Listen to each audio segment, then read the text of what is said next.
Ce devait être une surprise pour l'anniversaire de madame. Un bouquet identique à celui-ci, mais jamais arrivé à destination.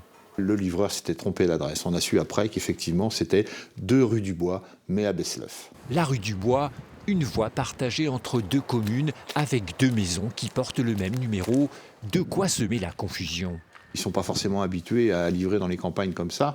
Et quand il y a un même numéro dans une même rue, ils ne se posent pas la question. Les problèmes d'adresse postale, une plaie pour les communes rurales.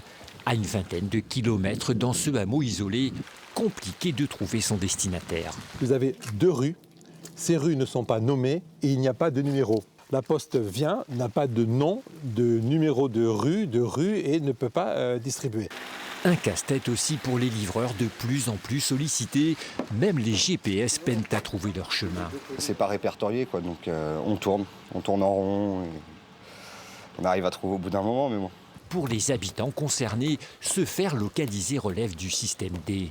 On se réfère du coup à la couleur des volets de la maison ou bien le fait qu'on a les panneaux qui indiquent les villages devant la maison pour orienter les gens. Mais c'est vrai qu'en permanence, on nous appelle pour savoir où on est.